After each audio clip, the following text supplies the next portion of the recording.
The wake-up call was finding this startling statistic that web usage in the spring of 1994 was growing at 2,300% a year. Things just don't grow that fast. It's highly unusual. And that set me about thinking what kind of business plan might make sense in the context of that growth.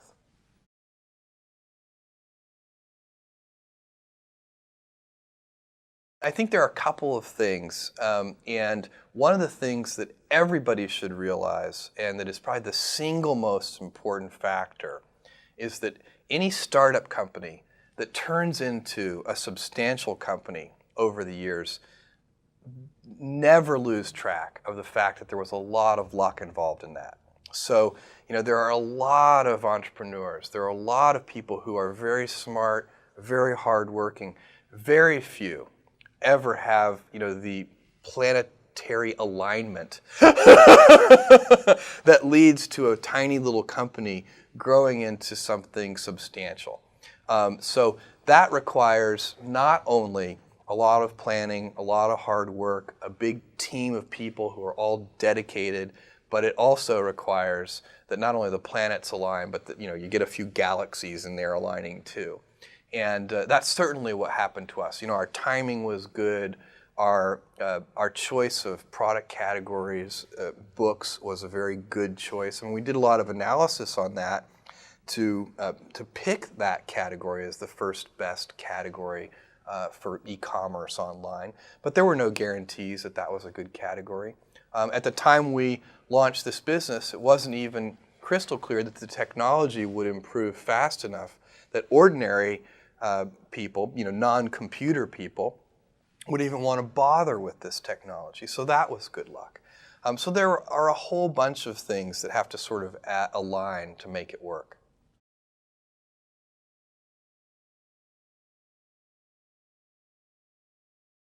I went to my boss and said to him, I'm going to go do this crazy thing, and I'm going to start this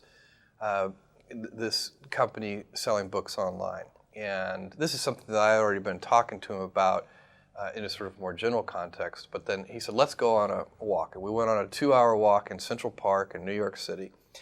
And the conclusion of that was this. He said, this actually sounds like a really good idea to me. But it sounds like it would be a better idea for somebody who didn't already have a good job. And he convinced me to think about it for 48 hours before making a final decision. And so I went away and was trying to find the right framework in which to make that kind of big decision. And I'd already talked to my wife about this, and she was very supportive and said, look, you can count me in 100%.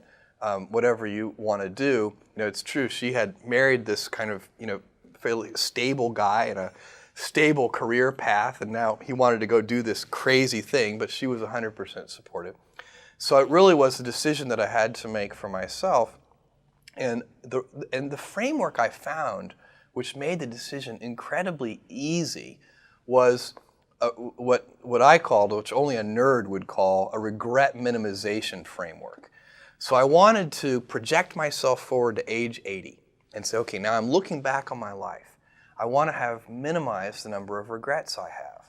And I knew that when I was 80, I was not going to regret having tried this. I was not going to regret having trying to participate in this thing called the internet that I thought was going to be a really big deal.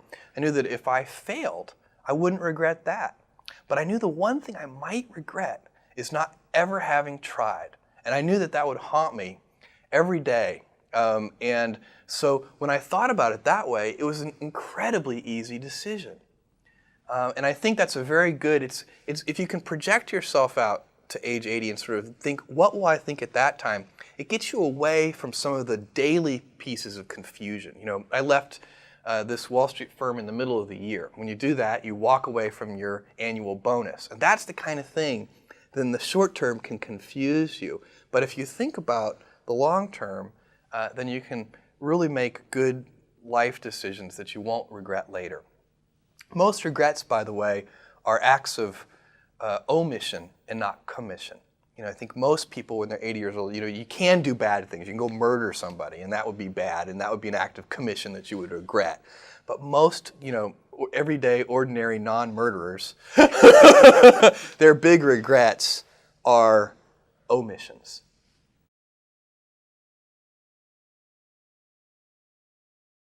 Well, that blank sheet of paper stage is one of the hardest stages, and one of the reasons it's hard is because at that stage there's nobody counting on you but yourself. One of the things that is very motivating. I mean, today it's easy because we've got millions of customers counting on us, and thousands of investors counting on us, and then thousands of employees all counting on each other. But in that beginning stage, it's really just you. And you can quit any time. Nobody's going to care. And so you set about doing the simple things first. So you want to start a company. Well, the first thing you do is you should write a business plan. And so I did that. I wrote about a 30-page business plan. I wrote a first draft. In fact, I wrote the first draft on the car trip from the East Coast to the West Coast. And that is very helpful. Now, the business plan won't survive its first encounters with reality. It will always be different. The reality will never be the plan. But the discipline of writing the plan forces you to think through some of the issues and to get sort of mentally comfortable in the space. I mean, then you start to understand, if you push on this knob, this will move over here, and so on. And so that's the first step. Tried to get a lot of the little housekeeping details done even before we arrived in Seattle. Called an attorney, actually. I called a friend who lived in Seattle, asked could he recommend an attorney. He said yes, he recommended his divorce lawyer. But that's who we used. It was a general practitioner and a small guy, a sort of small sole practitioner. He incorporated the company. He asked me on the cell phone, what name would you like the company incorporated under? I said, Cadabra, as in abracadabra. And he said, cadaver? And I knew then that was not going to be a good name. So we went ahead and incorporated it under that name. We changed it about 3 months later. I stopped in San Francisco and interviewed vice presidents of engineering because that was going to be an important long lead time item. We needed to build the technology that would run the store. And found the person who turned out to be the most important person ever in the history of Amazon.com on that trip, a guy named Shel Kappan, who built all of our early systems with help from others, but he really sort of architected them and engineered them and just did a fantastic job. So that so the initial hiring, writing the business plan, the initial hiring, getting the company incorporated. All these are, they're very, in a way, they're sort of, simple, almost pedestrian tasks, but that's how you start, one step at a time. The first sort of initial startup capital for Amazon.com came primarily from my parents, and they invested a large fraction of their life savings in what became Amazon.com. And, that is was a very bold and trusting thing for them to do because they didn't, my dad's first question was, what's the internet? Okay, so he wasn't making a bet on this company or this concept. He was making a bet on his son, as was my mother. So, and I told them that I thought there was a 70% chance that they would lose their whole investment, which was a few $100,000.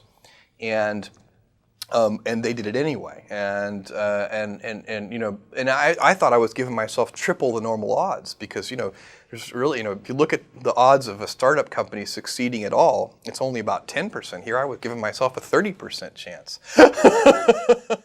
Startup companies need early planetary alignment because there are so many things that can go wrong. And when we launched that store in July of 1995, we were shocked at the customer response. Literally in the first 30 days, we had orders from all 50 states and 45 different countries. And we were woefully unprepared from an operational point of view to handle that kind of volume. And in fact, we quickly expanded. We talked to our landlord, and we expanded into a 2,000 square foot basement warehouse space. It had 6-foot ceilings. One of our 10 employees was 6'2". He went around like this the whole time, and we were doing our day jobs, which might have been computer programming and all the different things that 10 people will do in a little tiny startup company, and then we would spend all afternoon and into the wee hours of the morning packing up the orders and shipping them out. I would drive these things to UPS, and so we'd get the last one, and we'd wait to the last second. I'd get to UPS, and I'd sort of bang on the glass door that was closed, and they always would take pity on me and sort of open up and let us ship things late. We had so many orders that we weren't ready for that we had no real organization in our distribution centers at all. In fact, we were packing on our hands and knees on a hard concrete floor, and I remember, just to show you how stupid I can be, my only defense is that it was late, but we were packing these things, everybody in the company, and I had this brainstorm, and as I said to the person next to me, this packing is killing me, my back hurts, this is killing my knees on this hard cement floor, and the person said, yeah, I know what you mean. And I said, you know what we need, this is my brilliant insight, we need knee pads. I was very serious. And this person looked at me like I was the stupidest person they'd ever seen. They're like, I'm working for this person. This is great. And said, what we need is packing tables. And I looked at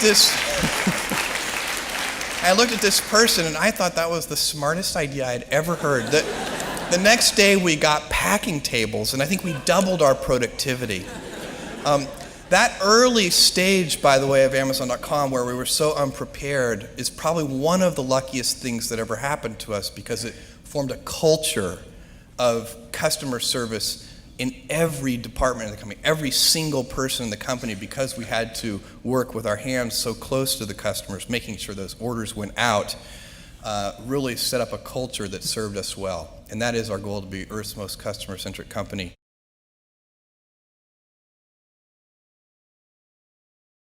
And then a second round of fundraising about a year later or so, we raised $1 million, and I had to talk to about 60 different people. This is angel investors, so venture capitalists were totally uninterested. And this was a time, it wasn't like what people think of today. And in 1998 and 1999, you could raise $60 million for an internet idea without a business plan, with a single phone call. It was a very different era. But back in 1995, it was very difficult to raise money. And by the way, it wasn't more difficult than it had been for the previous 20 years to raise money. It just was sort of normally hard. It's supposed to be hard to raise $1 million.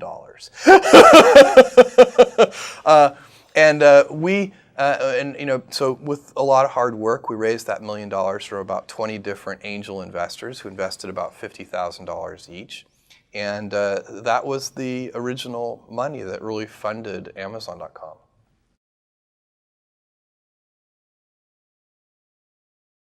Once you are looking at the odds in a realistic way, it's very important for entrepreneurs to be realistic. And so if you believe on that first day, while you're writing the business plan, that there's a 70% chance that the whole thing will fail, and then that kind of relieves the pressure of self-doubt. I mean, it's sort of like, I don't have any doubt about whether we're going to fail. That's the likely outcome. And it just is. And to pretend that it's not will lead you to do strange and unnatural things. So and what you do with those early investment dollars, so if you have $300,000 and then you have $1 million, what you do with those early precious capital resources is you go about systematically trying to eliminate risk. So you pick whatever you think the biggest problems are, and you try to eliminate them one at a time. And that's how small companies get a little bit bigger and then a little bit bigger and a little bit bigger until finally, at a certain stage, you reach a transition where where the company has more control over its future destiny. You know, when a company is very tiny, it needs a tremendous amount of not only hard work, but as we talked about earlier, luck. As a company gets bigger, it starts to become a little more stable, where if at a certain point in time, the company has a much bigger influence over its future outcome. It needs a lot less luck, and instead it needs the hard work. And at that point, there's a little bit more pressure, because then if you fail, you have nobody to blame but yourself.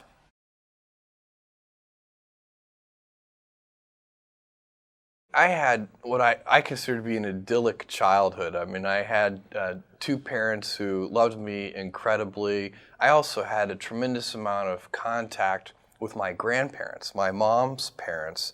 In fact, I spent all my summers on my grandfather's ranch, not far from where we're sitting right now, not far from San Antonio, and spent 3 months every year from the age of 4 to age of 16 working on the ranch with my grandfather, which was just an incredible, incredible experience. You know, ranchers and anybody I think who works in rural areas, they learn how to be very self-reliant, and whether they're farmers, whatever it is they're doing, they have to rely on themselves for a lot of things. My grandfather did sort of all of his own veterinary care on the cattle. We would repair the D6 Caterpillar bulldozer when it broke, and it had gears this big, We would build cranes to lift the gears out. So, and this is just a very common sort of thing that folks in faraway places do. I think it was a great experience. I remember the very first occupation I wanted to be when I think I was about 6 years old is archaeologist. And this was even, I would like to point out, it's a point of pride, pre-Indiana Jones. And then I wanted to be an astronaut. And then later, by the time I was in my high school years, I wanted to be a physicist. And then by the time I got to college, I wanted to be a computer programmer. And that's actually what I studied in school. And that's kind of what's led me along the path I'm on.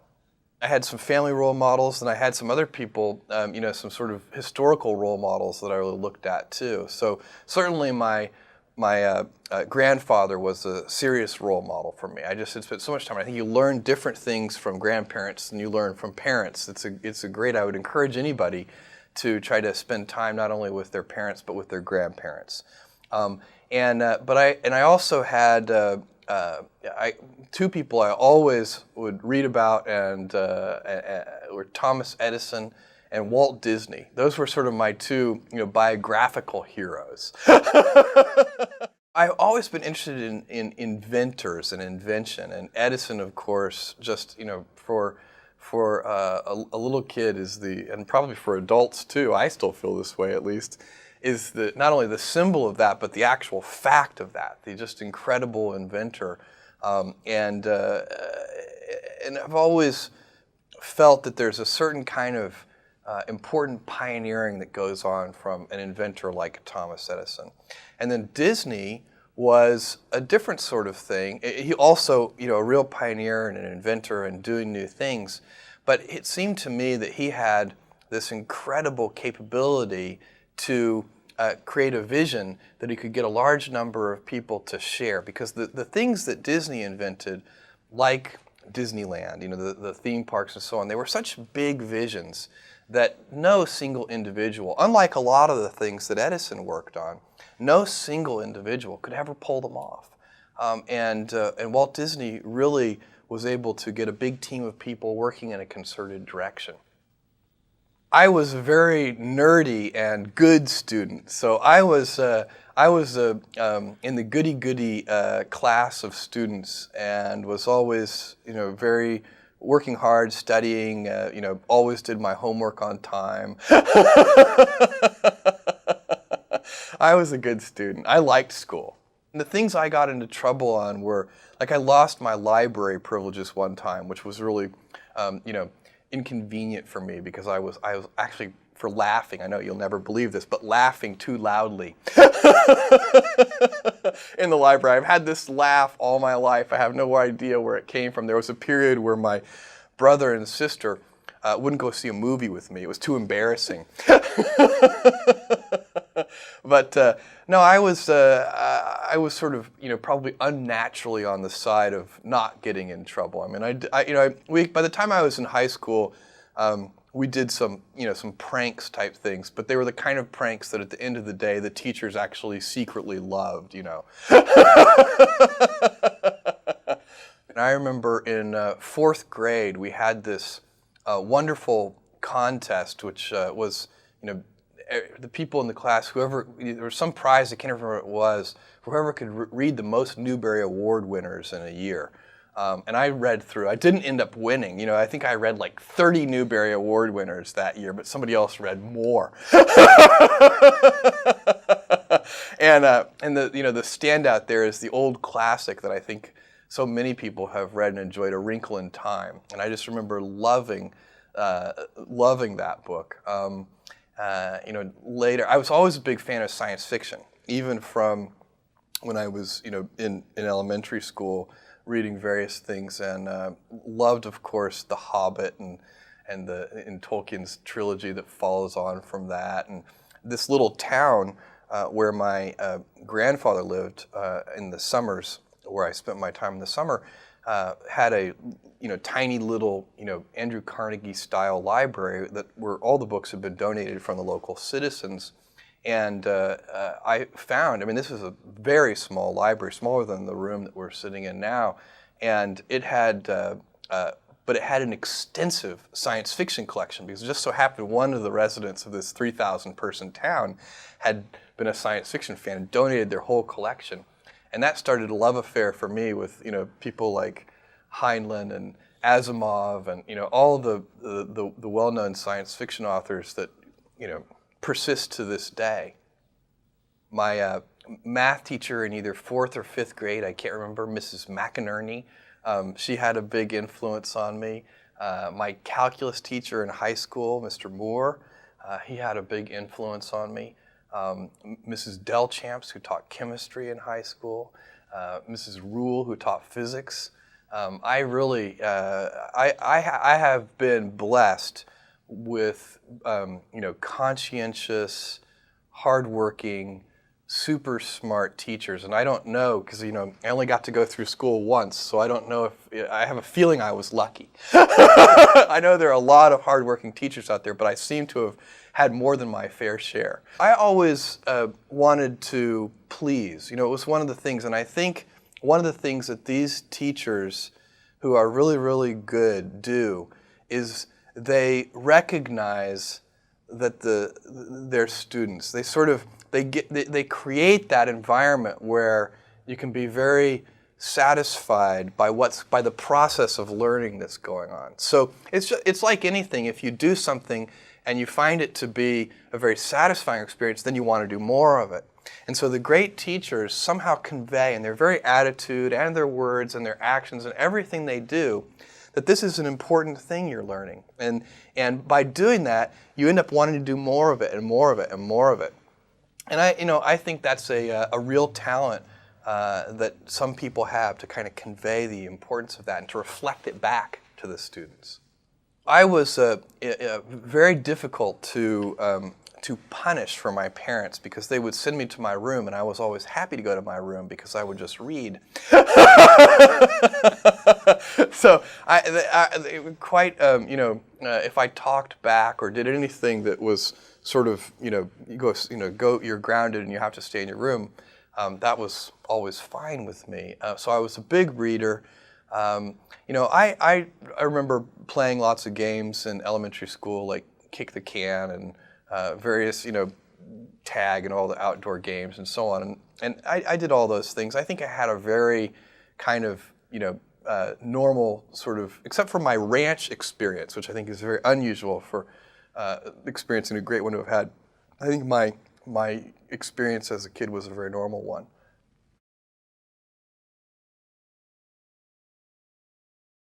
I was 5 and 6 years older than them. So, now that I'm 37 years old. It's like we're of the same generation. When I was 15 and they were 10 and 9, I had no time for them whatsoever. It was, they were always like the pesky younger siblings that I was trying to, shake off and keep out of my room. And, I was constantly booby-trapping the house with various kinds of alarms. And, some of them were not just, audible sounds, but actually like, physical booby traps. I think I occasionally worried my parents that they were going to open the door one day and, have 30 pounds of nails drop on their head or something. I was always, our garage was basically, science fair central. And my mom is a saint because she would drive me to Radio Shack, multiple times a day to the point where she would finally say, okay, look, will you please get your parts list straight before we go? I can't handle more than one trip to Radio Shack per day. So there was a lot of that kind of stuff going on in our house.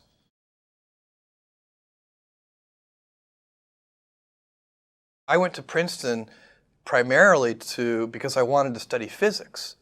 And it's such a fantastic place to study physics, and things went fairly well until I got to quantum mechanics, and there were about 30 people in the class by that point, and it was so hard for me. And I just remember there was a point in this where I realized, I'm never going to be a great physicist. There were 3 or 4 people in the class whose brains were so clearly wired differently to process these highly abstract concepts in, so much more. I mean, I was doing well in terms of the grades I was getting, but for me, it was laborious, hard work. And for some of these truly gifted folks, it was awe-inspiring for me to watch them, because in a very easy, almost casual way, they could absorb concepts and solve problems that I would, work 12 hours on. And it was a wonderful thing to behold. At the same time, I had been studying computer science and was really finding that was something where I was drawn to that more and more. And that turned out to be a great thing. So I found one of the great things Princeton taught me is that I'm not smart enough to be a physicist.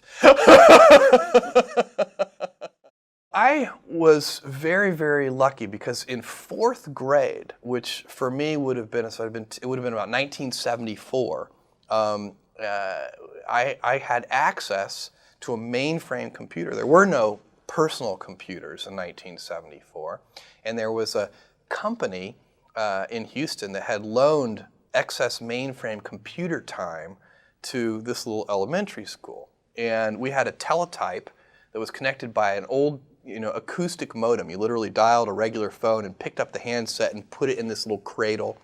And none of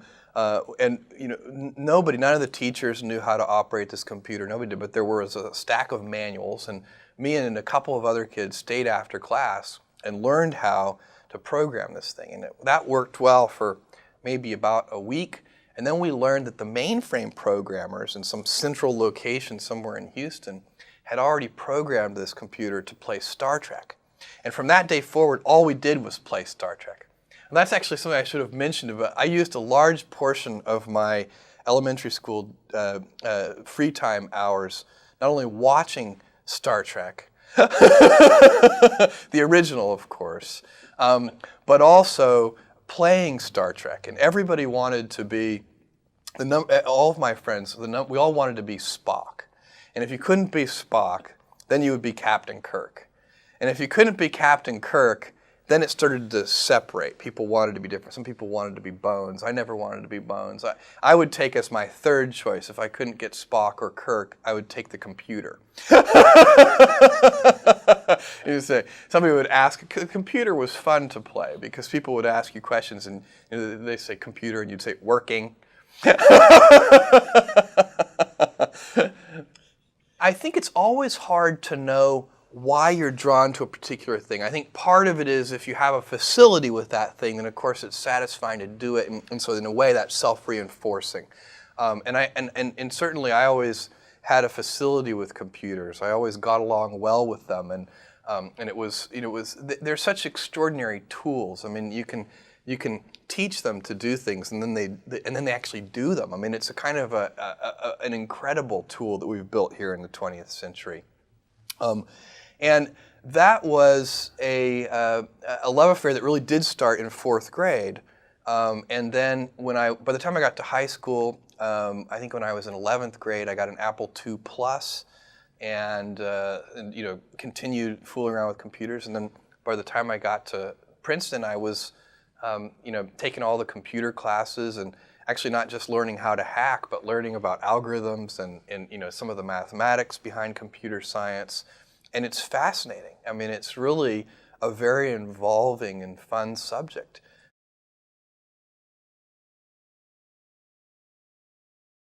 I toyed with the idea of starting a company, and even talked to a couple of friends about starting a company, and ultimately decided that it would be smarter to wait and learn a little bit more about business and the way the world works. One of the things that it's very hard to believe when you're 22 or 23 years old is that you don't already know everything.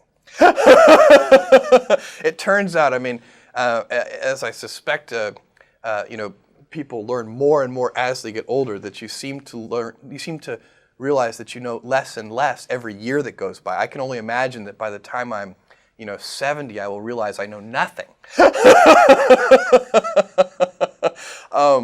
So that was, I think, a very good decision to not do that. I went to work for a startup company, but one in New York City that was building a network for helping brokerage firms clear trades. I mean, it's a kind of an obscure thing, and it's not very interesting to go into, but it used my technical skills, and it was very fun work, and I loved the people I was working with.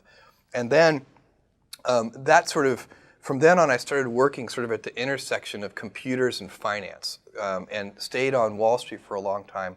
Ultimately worked for a company that did this thing called quantitative hedge fund trading. So what we did is we programmed the computers, and then the computers made stock trades. And that was very interesting too. And that was where I was working when I came across the fact that the web was growing at 2,300% a year, and that's what led to the forming of Amazon.com.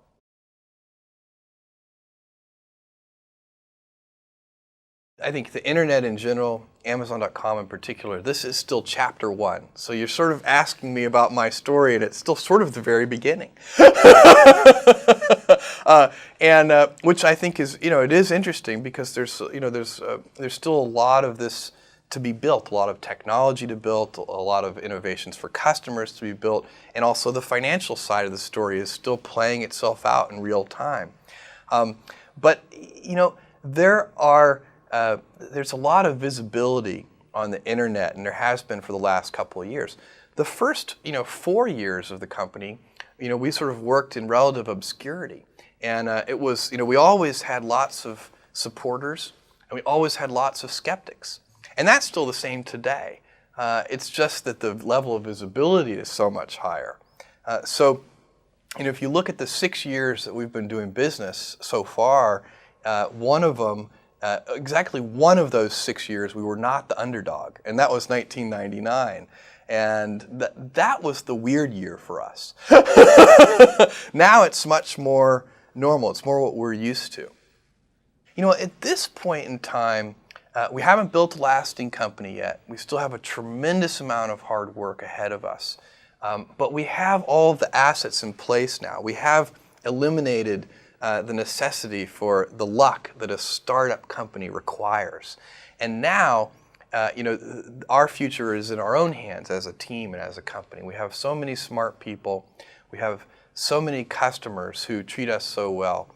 And we have the right kind of culture that obsesses over the customer. If there's one reason we have done better than most of our peers in the internet space, over the last 6 years, it is because we have focused like a laser on customer experience, and that really does matter. I think in any business, it certainly matters online, where word of mouth is so very, very powerful. If you make a customer unhappy, they won't tell 5 friends, they'll tell 5,000 friends. So we are at a point now where we have all of the things we need to build an important and lasting company. And if we don't, it will be shame on us. I think in my particular case, I laugh a lot. So it is, there are, I think stress, you can be, I think one of the things that's very important to note about stress is that stress primarily comes from not taking action over something that you can have some control over. So if I find that some particular thing is causing me to have stress, that's a warning flag for me. What it means is there's something that I haven't completely identified, perhaps in my conscious mind, that is bothering me, and I haven't yet taken any action on it. I find as soon as I identify it and make the first phone call or send off the first email message or whatever it is that we're going to do to start to address that situation, even if it's not solved, the mere fact that we're addressing it dramatically reduces any stress that might come from it. So stress comes from ignoring things that you shouldn't be ignoring, I think in large part. So stress doesn't come, people get stress wrong all the time, in my opinion. Stress doesn't come from hard work, for example. You can be working incredibly hard and loving it. And likewise, you can be out of work and incredibly stressed over that. So, and likewise, if you kind of use that as an analogy for what I was just talking about, if you're out of work, but you're going through, a disciplined approach of, a series of job interviews and so on and working to remedy that situation, you're going to be a lot less stressed than if you're just worrying about it and doing nothing.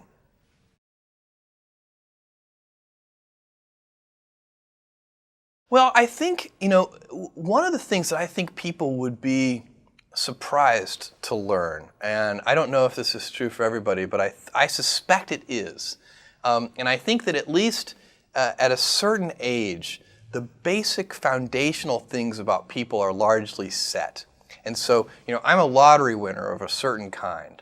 And I suspect if you were to go, survey lottery winners, you would find that the core things about them don't really change because they won the lottery. And I think that's probably, and I think people are always very curious about that. How does it fundamentally change a person when they win a lottery? And I don't think it does very much. One thing I find very motivating, and and I think this is probably a very common form of motivation or motive or cause of motivation, is I love people counting on me. And so, today, it's so easy to be motivated because we have millions of customers counting on us at Amazon.com. We've got thousands of investors counting on us. And we've got, we're a team of thousands of employees all counting on each other. And so it's, and that's fun.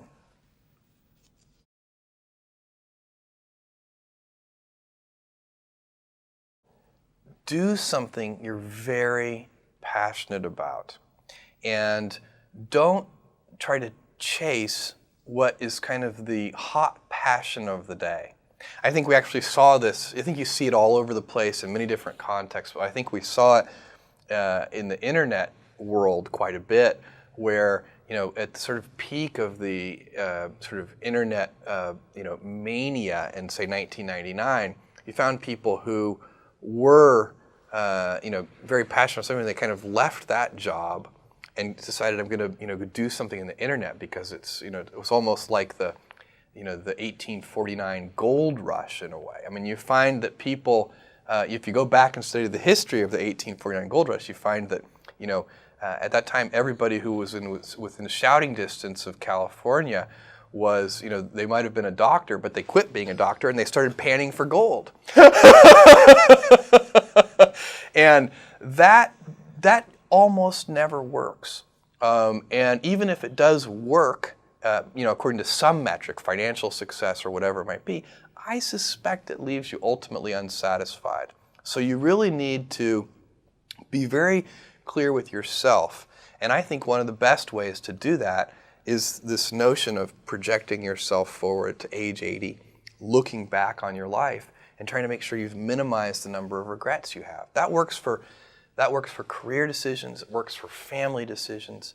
Do you want? I have a 14-month-old son, and it's very easy for me to, if I think about myself when I'm 80, I know I want to watch that little guy grow up. And so I don't want to be 80 and think, shoot, I missed that whole thing and I don't have the kind of relationship with my son that I wished I had, and so on and so on.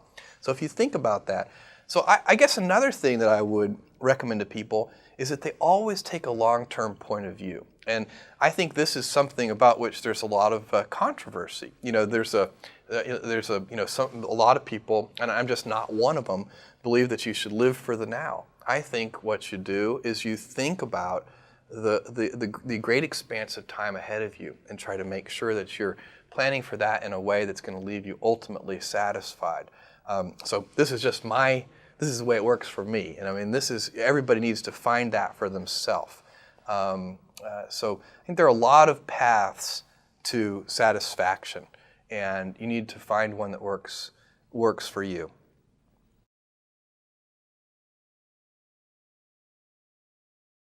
If you are a lottery winner, as I am, then one of the things that you get a chance to do at some point in your life is to be a philanthropist. And I didn't grow up hoping, boy, maybe I'll be a philanthropist one day. That wasn't ever on my list of, archaeologist, astronaut, those things I wanted to be. Physicist, I never. I think in large part because I never expected to have the means to be a philanthropist. But I think that if you win a lottery of this kind of size, that one of the things that over time you have an obligation to do is to think about the ways that wealth can be used in a highly leveraged way. I also think, by the way, it's really easy to give away money in highly unleveraged ways where it's just a waste of money. And I suspect that it takes as much sort of time, energy, focus, and hard work to effectively give away money as it does to get it in the first place.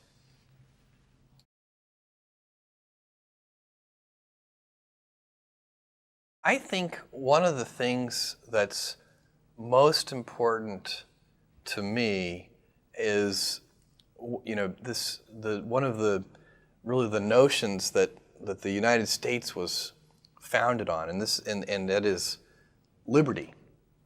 So it's a very difficult thing. I mean, there's lots of very interesting stuff to think about in this regard, and it just so happens that a free market economy, sort of a capitalist system, which has a lot of liberty mixed in with it, that we all get to decide, how we're going to go about making our own living and so on, that happens to also be a very effective way of deploying an economy, so that you get an economy which mostly makes sense.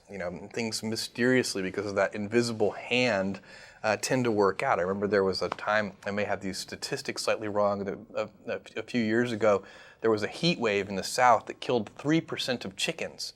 And I think egg prices doubled because there were 3% fewer chickens. So that means that the number of chickens is roughly right, even though there's nobody deciding how many chickens there should be. All right, so that is a very interesting fact, I think, that the free market economy, which by necessity involves a lot of liberty, just happens to work well in terms of allocating resources. But imagine a different world. Imagine a world where some incredibly artificially intelligent computer could actually do a better job than the invisible hand of allocating resources, and were to say, there shouldn't be this many chickens, there should be this many chickens, just a few more or a few less. Well, that might even lead to more aggregate wealth. So it might be a society that if you give up liberty, everybody could be a little wealthier. Now the question that I would pose is, if that turned out to be the world, is that a good trade? Personally, I don't think so. Personally, I think it'd be a terrible trade. And I sometimes worry about that because I think it's a coincidence that that liberty tends to do such a good job of sort of creating an economy that functions well.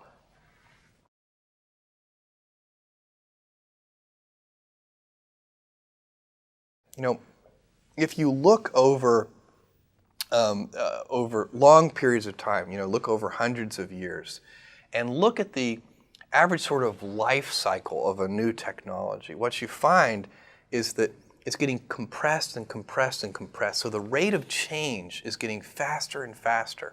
Every decade that goes by, there are sort of more important discoveries per unit time than there were in the previous decade.